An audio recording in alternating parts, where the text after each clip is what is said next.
FIR করেছে আমার নামে এবং আমার যে আত্মসহায়ক তার নামে এবং স্বর্ণ ব্যবসায়ী আলমের নামে।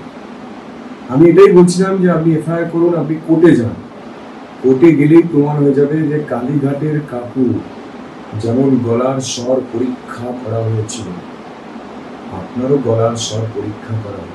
হিরণ তো অনেক কিছুই বলছে লাস্ট 2.5-3 মাস ধরে। আমার মনে হয় যে বাংলার মানুষ জানে কে সত্যি বা কে মিথ্যে বলছে। আমার এখানে কোনো ভূমিকা নেই।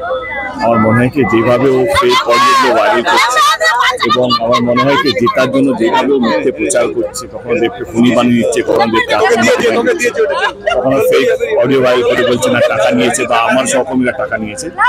আর মনে হয় সেটা কমপ্লেন তো হয়েছে, এফআইআর তো হয়েছে ওর এগেনস্টে। এই যে আমাকে নিজে ফেক অডিওটা বাদ করবো সেটা ওই চেয়েছিল, আমি তো করছিলাম না। আমি আপনাকে স্বাগতম জানালাম, অভিনন্দন জানালাম, তাকে দারুণ কাজ করেছে।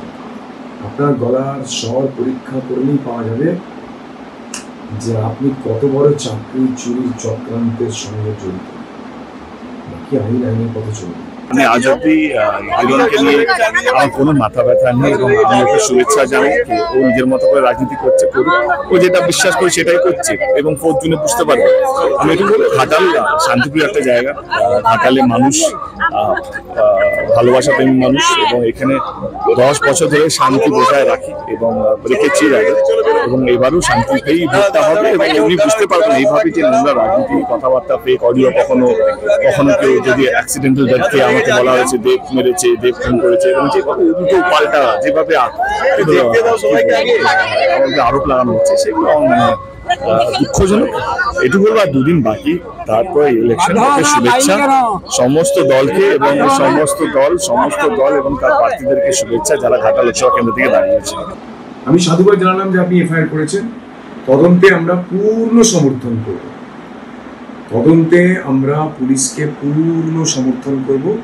খালি আপনার গলার স্বরটাকে কালীঘাটের কাকুর স্বরের মতো, আওয়াজের মতো পরীক্ষায় পাঠাতে হবে। বাকিটা আইন বুঝে নেবে। আমি আদালতকে সম্মান করি, বাকিটা আদালত বুঝে নেবে। অগ্রিম শুভেচ্ছা রইল।